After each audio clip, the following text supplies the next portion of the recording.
What's going on, everybody? Welcome into another episode of the Pack a Day Podcast. I'm your host, Andy Herman. You can follow me on Twitter at Andy Herman NFL. You can follow the podcast at Pack a Day Podcast.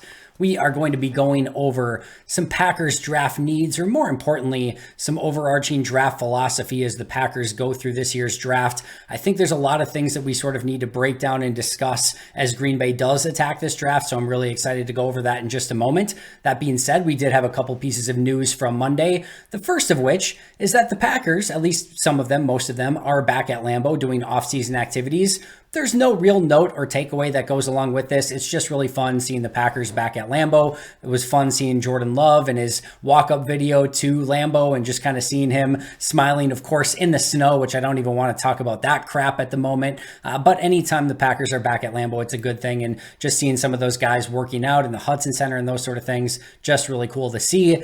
And more importantly, we had a bit of free agent news, I guess, if you will. And that is that Yosh Nijman officially signed his restricted free agent tender. Reminder that Green Bay put the second round tender on Yosh, meaning that if somebody had wanted to sign him, they would have had to sign him to a contract that Green Bay could have matched. If they did not, the opposing team that signed him would have been able to obviously add him to their roster. However, they would have had to give Green Bay a second round pick in return. So that did not take place as expected. I never expected any other team to be interested in Yosh Nijman for a major contract and a second round pick. That would have been a pretty significant ask. That being said, it's great to see Yosh back in Green Bay. He will play on about a 1 year, a little bit over $4 million deal. Does mean he will be on the team this year, barring some sort of trade, which I don't expect to take place.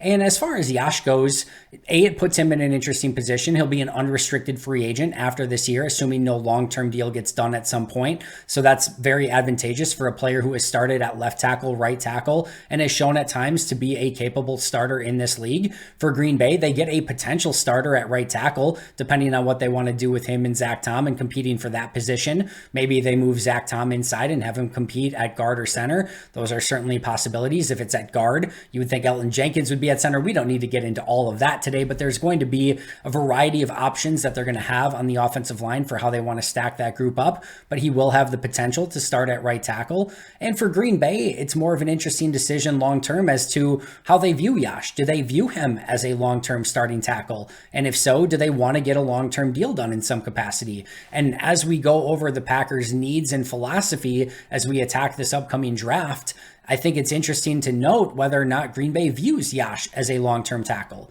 Because if they do, if they think he is a long-term starting offensive tackle and they think they can get a deal done for him, well, that takes up one of your starting offensive tackle spots for the foreseeable future. And you could make the argument that Yosh Nijman maybe at left tackle or right tackle and Zach Tom at the opposing one. Even if David Bakhtiari is gone next year with contract concerns or injury concerns or whatever may come over the next season or so, even if that is the case, you can make the argument that you have two starting offensive tackles on the roster, and you still have Elton Jenkins, who might be able to kick out to left tackle in a pinch as well. So if Green Bay views Yosh as a long-term starter and thinks they can get a long-term deal done with him at some point this season, that changes the calculus at tackle as Green Bay goes through this draft. And as we talk about the Paris Johnsons and, the Peter Skoronskis and the Broderick Joneses and the Darnell Wrights of the world, that could change things quite a bit. Now, I don't necessarily view it that way. I think the offensive line is very much going to be in flux in 2024, and we're going to talk about that in just a moment.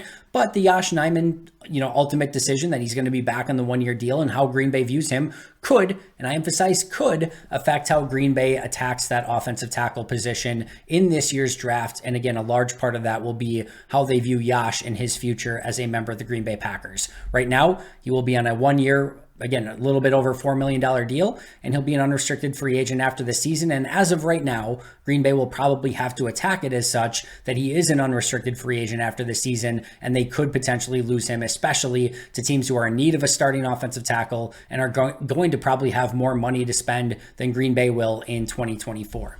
And that brings us to our main topic for today, and that is, what are Green Bay's legitimate needs in this draft? What does Brian Gutekunst have to accomplish as we are inching ever so close to the first round of the draft and then obviously preceded by day 2 and day 3? There are clearly some major needs that Green Bay and Brian Gutekunst must address. And I don't need to necessarily say these for you out loud because you know them already, but I'm going to anyway. Wide receiver, tight end, safety, just to name a few. Those are massive needs for Green Bay. And you could argue that you've got Christian Watson and Romeo Doubs as your starter. Maybe Samori Toure can take a jump. But even if you would argue that, you still have major needs as depth at wide receiver. And you would certainly love a few more playmaking options for Jordan Love. Tight end, you've got, let's just say it, they don't have tight ends. Like they've got Josiah DeGuara, who's an H-back, and who will be used a little bit more, I think, with Jordan Love in that tight end role this upcoming season. But you've got DeGuara as an H-back. You've got Tyler Davis, and you've got a couple undrafted street free agent flyers that probably won't amount to anything. As much as I love Austin Allen, that's not the point today. So those are clear needs. At safety, you can make a strong argument that Green Bay does not have a starting caliber safety. Depends on how you view Darnell Savage. I view him based on the tape that he's put on the last 2 seasons at safety, which is not starting caliber safety play. Rudy Ford showed flashes last season. That is not a player that you want to count on to play 1,000+ snaps at safety in an ideal situation. Can he be a filler here or there? Absolutely. Could he be a 1-year filler? Sure.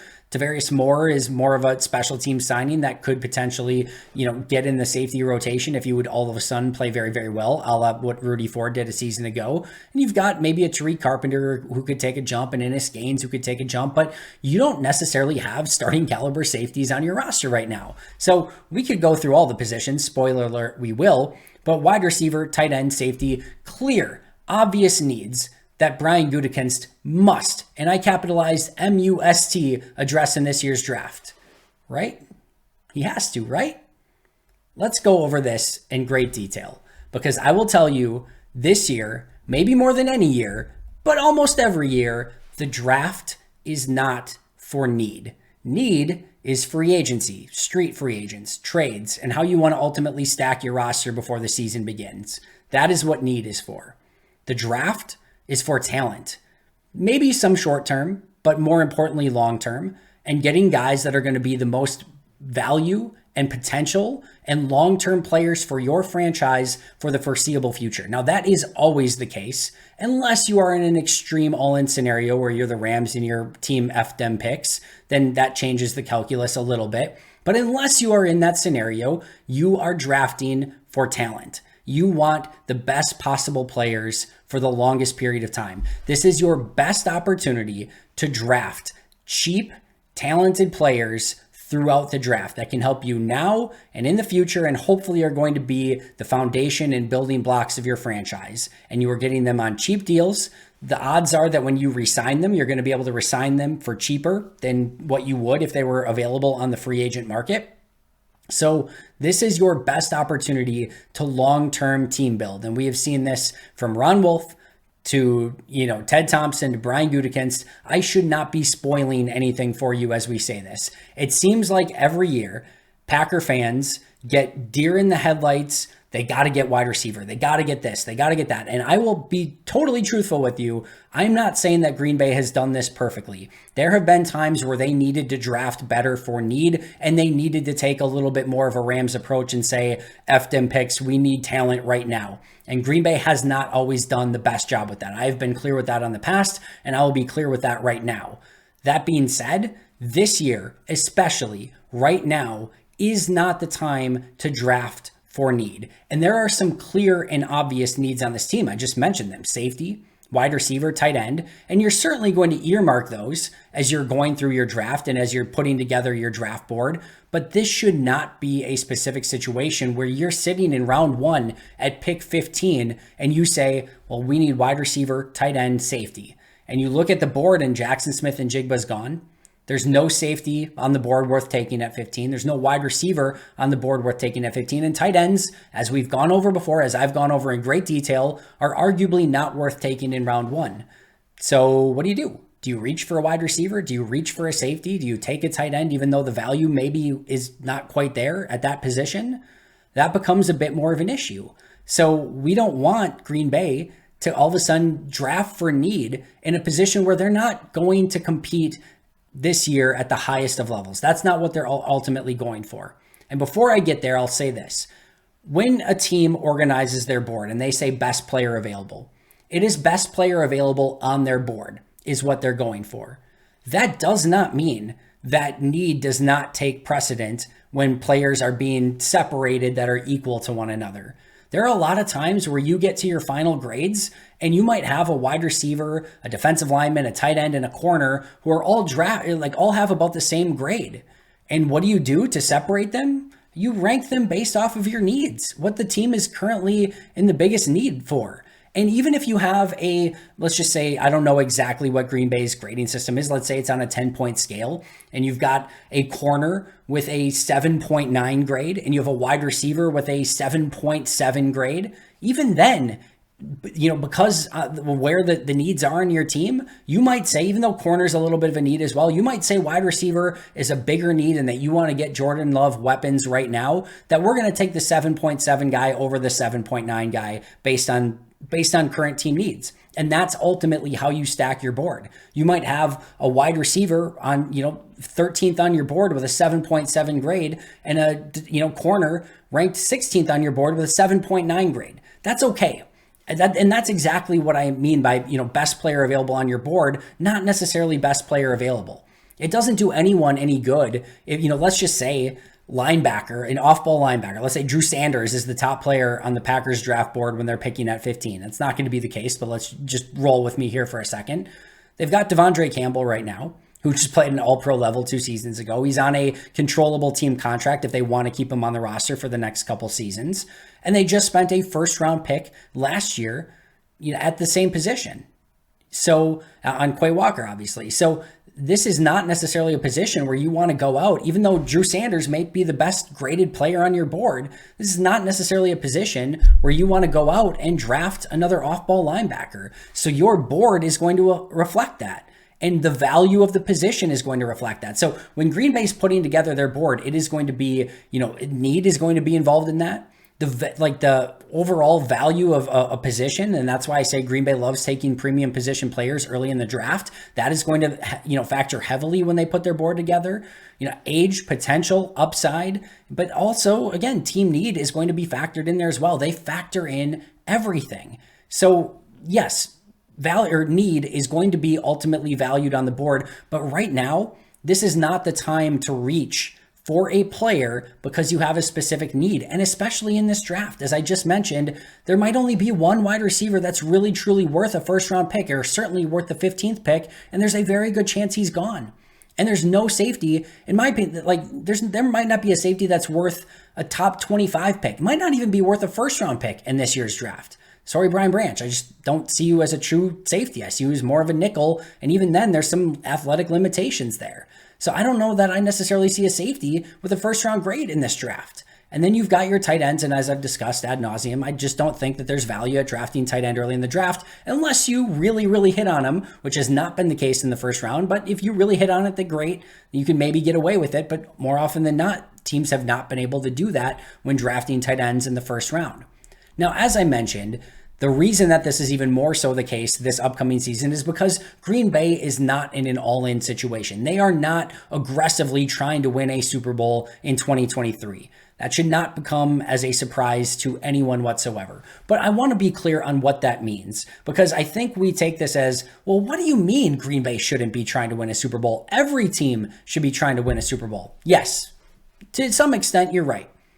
But here's how you have to separate church and state a little bit with that philosophy. Every single player on your first 90-man roster and eventually your 53-man roster, 16-man practice squad, etc., every single player on your team from right now when they reported, today as I'm recording this on Monday, to the end of the season should be aggressively trying to win a Super Bowl. Screw what the franchise is trying to do. Screw if they're all in or not. It doesn't matter to the players. They should be trying to win a Super Bowl. And there's certainly a lot of talent in Green Bay. And while it's not probably super feasible that they can win a Super Bowl, it's never out of the question. There have been way crazier sports stories in the history of time than the Green Bay Packers winning a Super Bowl in 2023. Improbable? Oh, heck yeah. Likely? Oh, heck no. But not impossible. And every player should be fighting to go out and win a Super Bowl in 2023. Every coach should be going out to win a Super Bowl in 2023, regardless of where this roster is at. Again, there is crazy talent on this team. And if all of a sudden some of those rookies or those second and third year players make their second and third year jumps, they get a really strong draft class that they maybe, that maybe just exceeded expectations, and Jordan Love plays at a much higher level than anyone thought even he was capable of, all of a sudden you're competing, and the coaching staff should be trying to get the players ready to compete at that level. And every coach on the roster should be trying to win a Super Bowl in 2023.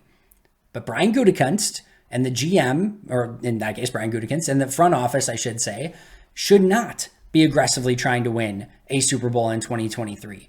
This is not the time. This is not the window. You don't have the financial resources. You don't have the draft resources. You don't have the borrowing capability from future draft classes. And trying to go all in right now on a Jordan Love first season as a starter would be a disaster in all likelihood. You are going to borrow from the future to try to win right now. That's not a good idea. You're going to trade draft picks now to fill out your roster and try to compete in 2023. That's not a good idea.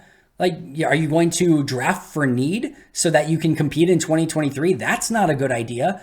Brian Gutekunst right now in this season should be doing everything that he can to get as much talent as possible on this roster for when that next window opens up. And I've talked about that ad nauseum. 2025, 2026, maybe next year if things hit sooner rather than later and sooner than expected. It's not impossible, but Brian Gutekunst should not be aggressively trying to win a Super Bowl this year, and therefore should be just trying to acquire talent and make incremental increases to the roster and incremental improvements here and there to sort of round out some edges and give the players and the coaching staff that opportunity that, hey, if things hit weirdly and all of a sudden things go really, really well and the draft hits well and your second and third year jumps come in and like all of these things happen at once, Rashawn Gary comes back and plays better even than he did prior to the injury, and maybe a bunch of stuff that altogether isn't super realistic, but individually none of them are all that crazy. Like if all of a sudden all of that hits at once and you can compete, awesome. And Brian Gutekunst maybe has some flexibility at the trade deadline to do something at that time. And that's what he should be doing right now, is setting up, again, some incremental improvements, filling out the roster here and there. Some guys he thinks could maybe be an upside play, like a Bo Melton at the end of last year is a great example of that. 7th round pick a season ago that had a ton of upside that, you take a flyer on. And if all of a sudden he gets in the right system and starts playing out of his mind, like maybe you found something there. Probably not, but those are the type of moves that Brian should be making. And hopefully you hit on a couple of those upside plays with low risk. And again, you help your team, whether that's now or in the future. That's where Brian Gutekunst should be, and that's where his mindset should be. And I can pretty much promise you that that's where his mindset is right now. He's not aggressively trying to go all in and win anything right now. He's trying to acquire as much talent as possible for the long-term health and sustainability of this team. And let's be clear, he does that almost always anyway, even when they should be in an all-in situation. So you can pretty much bring it to the bank and bank on it that he's going to be doing that this offseason. Now, the fun thing for Green Bay, and you can define fun in a variety of different ways, I guess, but that should leave all avenues open. And Brian Gutekunst can attack this draft in any way that he pleases and take the best players that are available, again, for the long-term health of this team. And the truth is that Green Bay has a lot of needs in this draft. And we're going to go over all of them in just a moment. And the truth is that even with all the picks that he has, and even if he trades down and acquires more picks, and even if he gets, a top potential pick from the Jets, even if he has all of that, he can't fill all the needs that Green Bay has in just this draft. So as much as we would like to see him fill out tight end and wide receiver, and maybe get a bit more depth on the offensive line and all the other needs and find a starting caliber safety, as much as we would love to see him do those things, it's a literal impossibility for him to fill out everything that Green Bay needs in this year's draft. It's just impossible. So what he should be, again, focusing on is taking the best player available, finding the best talent, and then after the draft, going out and finding some cheap free agents that can fill out the roster and give the coaches what they need to still go out and compete in 2023. And give Jordan Love at least some tangible targets that he can work with in 2023. If all of a sudden he goes through the draft and wide receiver and tight end just don't present themselves the way that we would have liked and way that we would have expected, sometimes the draft just doesn't go your way. And Brian Gutekunst will be prepared that if that happens and they have to go in a different direction and fill out the roster in different ways, that he will have tight ends and wide receivers that he can fill out this roster with as they go through the remainder of the free agency period and find a couple guys that can help this team, and maybe someone surprises. That certainly happens from time to time too, but they don't need to go aggressive. And as much as I was being a little bit facetious at the beginning, and as much as we'd love to see wide receiver, tight end, safety in those positions, it doesn't mean that Brian actually has to do that. Now, that being said, it doesn't mean that you should go into the draft without a vision, without a theme. And I think it's clear that the vision and theme, as much as possible, should be to help Jordan Love and this offense both now and in the future. right now, as we look at this roster, specifically on offense, specifically at weapons, Jordan Love is an unknown at quarterback. Aaron Jones and A.J. Dillon very well could be playing their last seasons as Green Bay Packers this upcoming year. You have Christian Watson, Romeo Doubs, Samori Toure, and we're not quite sure what they're going to be looking like as completed wide receivers and as, reaching their potential. We don't know what that looks like. They really don't have a tight end. And yeah, the offensive line is pretty good right now, but there's going to be some needs there in the future as well. They just don't have enough on offense. So helping Jordan Love so Green Bay can evaluate him this upcoming season so that you can put weapons around him so you're not just sort of, putting him out there without the tools that he needs to be successful in his first year as a starter. I do think the overarching vision should be to help Jordan and to help this offense as much as possible. And I do think you want to give Jordan a chance at success. And to do that, you need to fill out those positions a little bit better. So wide receiver, tight end, offensive lineman, maybe even running back should be a huge desire for Brian in this draft. And the board should be stacked appropriately to maybe move some of those players up a little bit over other positions, like maybe an inside linebacker that you have a fair amount of right now, and you don't necessarily have a need at that position. So I do think it's fair that if Green Bay wants to go into this draft with a theme of helping Jordan and putting weapons and talent around him, I think that makes a ton of sense. And that's what I do expect Green Bay to do. But as I mentioned, sometimes the draft just doesn't go in your favor. And as much as you would like to draft a wide receiver and tight end, you know that if you're doing so, you might be reaching and taking a player that's just quite frankly not very good. And you never want to end up doing that just for the sake of need. So need, as much as we would like it, should not really play a factor as Brian Gutekunst is going through that draft, other than stacking his draft board initially the way that he needs to stack it. And you look at this team right now, wide receiver, Watson, Doubs, Toure clearly needs some more depth there. Again, no tight ends. Offensive lineman looks pretty good, right? You have Bakhtiari, Nijman, Zach Tom, Rasheed Walker, Caleb Jones, Luke Tenuta at tackle. You've got Jenkins, John Runyon Jr., Royce Newman, Sean Ryan at guard. Center is Josh Myers. You've got Jake Hansen also as a potential depth piece there. You look at it and that seems like, hey, all right, you've got your starters. Like you can go in with Bakhtiari, Nijman, and Tom at tackle, Jenkins and John Runyon Jr. at guard, and Myers at center. You can go in with that. And even then, you still have Zach Tom to potentially compete with Myers if you're not happy with Myers. You have Tom as an ultimate depth piece. You've got Royce Newman who started games, Jake Hansen who started games, Sean Ryan, a third-round pick a season ago, Rasheed Walker and Caleb Jones are, and even Luke Tenuta are some potential upside plays down the road. Like you've got a good mix of current starters, depth, and potential that you can hopefully cultivate and develop over the next couple seasons. That feels pretty good right now. So while wide receiver and tight ends are clearly the need, maybe offensive line isn't quite that much of a need. However, we know that Green Bay likes to draft a year early. And you look at that offensive lineman, or the offensive line as a whole, Bakhtiari this year could be playing his last season in Green Bay based on his contract and based on his previous injury concerns. That's not completely out of the question. Yosh Nijman is going to be an unrestricted free agent, as we talked about. We have Josh Myers, who is basically not been good the last couple seasons, if we're being totally honest. You've got John Runyon Jr., who's an unrestricted free agent. Zach Tom is going to have to find a long-term position. You look at it, and then you have a bunch of unknowns. Royce Newman and Jake Hansen have not been good when they have been in. So you look at 2024, there's only 3 players of all those guys that I just mentioned that I would be willing to bet are on the roster in some capacity in 2024. And that's Zach Tom, Elton Jenkins, and Josh Myers. Those are the only 3 that I will say with certainty are probably on the roster in 2024. And even that, again, Josh Myers has not been good his first 2 years in the league. So you can't necessarily just bank on him being good to go starter in 2024. And Zach Tom, same thing, right? Like I think we are all expecting him to be a long-term starter, but he was okay when he played last year as a rookie, but he needs to find a long-term spot and really settle in there. Like Elton Jenkins is really your only guy that you can count on right as of right now that we know is going to be there in 2024. So if you want to go offensive line in the draft, that certainly could be a direction that you go in as well. That could give you some depth and versatility this year and could easily be a starter as soon as 2024.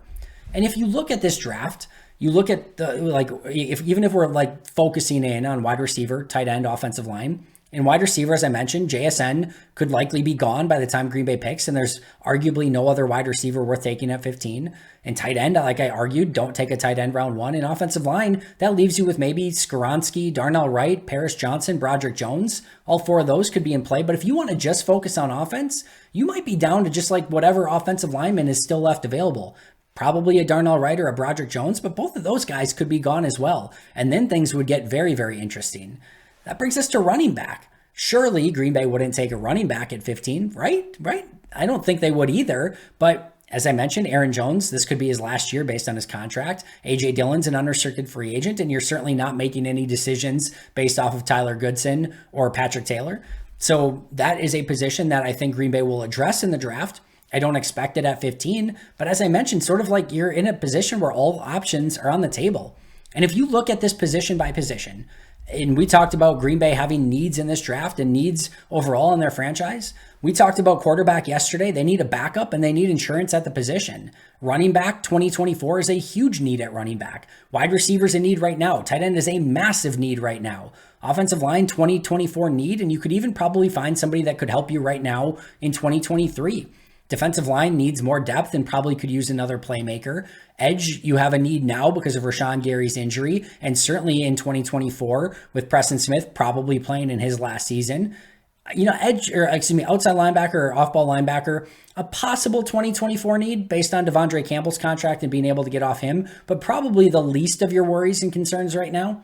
Cornerback is a slight 2023 need based on Eric Stokes' injury and just needing some depth there as well. And certainly is a 2024 need with Keyshawn Nixon and Rasul Douglas. Keyshawn Nixon being a free agent, Rasul Douglas being a potential cap casualty in 2024. And safety is a huge need right now. Even kicker and a punter are potential needs right now. And yes, you could just go with Pat O'Donnell, but kicker is a need either way. And punter, I'm sure you would love to get younger and better at that position. So yeah, off-ball linebacker, not a huge need. Everything else you can make an argument is a need in some capacity. And as we talked about yesterday, if you go through position by position here, quarterback, you're kind of in no man's land. All 4 guys could be gone by pick 15, and you probably don't want a quarterback anyway in round 1. And then things get complicated because you don't want to use your second round pick on Hendon Hooker, and he could easily be gone by that time as well. And then the rest of the quarterbacks just drop off. Running back, you probably shouldn't take a running back round 1 if we're just being real. Wide receiver, as I mentioned, JSN could be gone, and then there's not a wide receiver worth taking at pick 15. I talked about tight end. Offensive tackle, you're looking at Johnson, Jones, Skoronski, Wright, who could be available. Defensive lineman, Jalen Carter, probably gone, and then it's probably too early for Brzee, Cansey, or Mozzie Smith.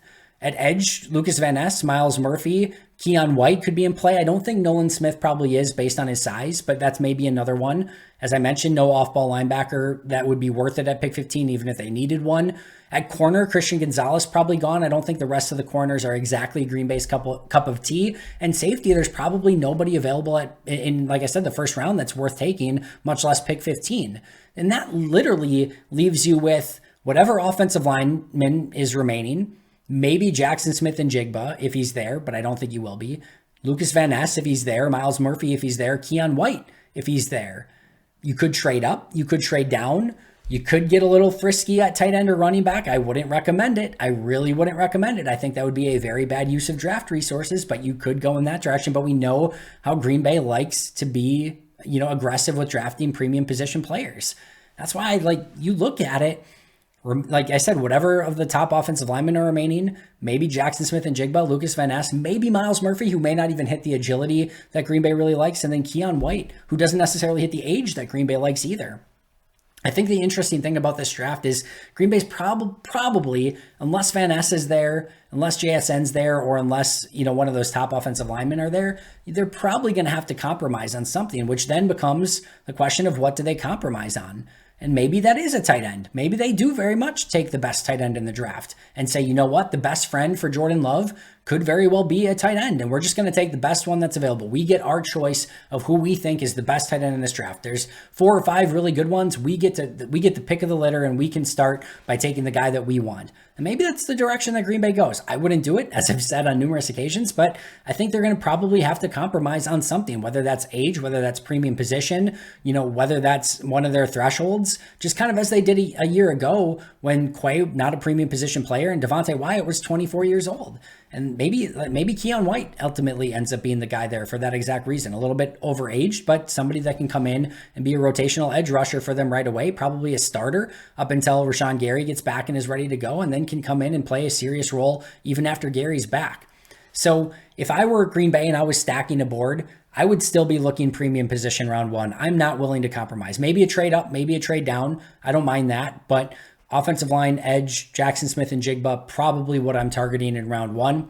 In round two, I'm really looking at a tight end. I want to get the next guy that's remaining, whether that is a Darnell Washington and he's still there, whether that's a Luke Musgrave, whether that's a Sam Laporta. I really want to try to attack that position, even if I have to move up a little bit in round two.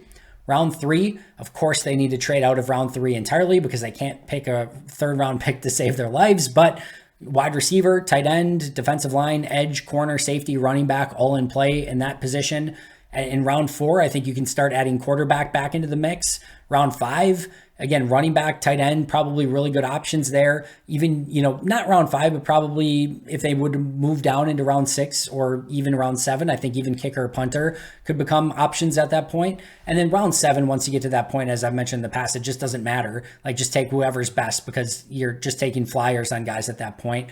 But as I mentioned before, you can't address everything. I did ESPN's mock draft simulator. They just sent it out and I used it for the first time. And just kind of using what I thought Green Bay should kind of do round by round, I think each of these picks individually, you can sort of understand. I picked Darnell Wright with the first pick. Now, all of the offensive tackles were there, save for Skoronski. So if you'd prefer Broderick Jones, if you'd prefer Paris Johnson, if you'd prefer Darnell Wright, insert which one you want there. I think it's a really interesting discussion as to which one Green Bay would pick. That's another story for another day. Put whatever one that you want in there. Darnell Wright, Broderick Jones, Paris Johnson. That's the first pick. You get a premium position player that fits their mold entirely in round one. Round two, I took Keanu Benton, defensive lineman out of Wisconsin. Tucker Kraft, the tight end in round three. Isaiah McGuire, the edge rusher in round four. Elijah Higgins, the wide receiver in round five. Clayton Tune, the quarterback in round five. And then Ryan Hayes, the offensive lineman in round seven. Mekhi Garner, the corner in round seven. Charlie Jones and Mitchell Tinsley, two wide receivers in round seven. You look at it overall, you're like, okay, you got your premium position offensive lineman. You got another really big playmaker and rotational guy on the defensive line, which is needed. You got a tight end in the third round in Tucker Kraft that might be your number one guy to start off with. You got an edge player that, again, is needed and they could use more guys, rotationally along the edge rusher position. You got three wide receivers. You got your backup quarterback. You got another depth piece on the offensive line with Ryan Hayes. And then you got a corner that can come and compete and maybe be your fourth, fifth, sixth corner in Mekhi Garner. Like, all of those things individually are needs in some capacity. But what happened? Even that, like I said, every one of those picks individually, you can make an argument for. You got no safety. You got no wide receiver until round five, even though you got three of them. You got no running back. You only got one tight end. You didn't get a kicker or a punter. So even though you address some of those things, it's just really hard. And maybe they get another pick in the second round, first round, third round, who knows, for, in the Aaron Rodgers trade. And that could certainly help fill another one of those positions. But even if they do, it's going to be very, very difficult to fill all of those needs, which is why, again, need should not play a massive part in what Brian Gutekunst wants to do in this draft. Get the best players that are available and start filling out this roster with real, legitimate talent. This roster doesn't need positions. It needs playmakers. It needs real players who can come in and make an impact on your team. That is the need. It's not a position. It is a type of player. Big time players, big time playmakers, and I do not care what position that they play at this point with the current state of the franchise. You just need good, young, raw talent. Not even raw, just good, young talent that can come in and play at a potentially very high level. Screw position, need be damned, go out and get good football players. Number one, I'll say it one more time, everything is a need, and because of that, almost nothing is a need at this point. Draft your best players available. The draft shouldn't be for need anyway, unless you are a win now, right now situation, which Green Bay is not in. You can't address everything anyway, and go get yourself as much talent as humanly possible. That is the need in this year's draft. that is going to do it for me today. Thank you so incredibly much for joining me. I appreciate you all so much. Tell a friend about the podcast. Subscribe if you haven't already. Hit that notification icon so you get a notification every time there's a new episode up, which of course is 365 days a year. I'll see you guys right back here tomorrow. But until next time, and as always, go Pack Go.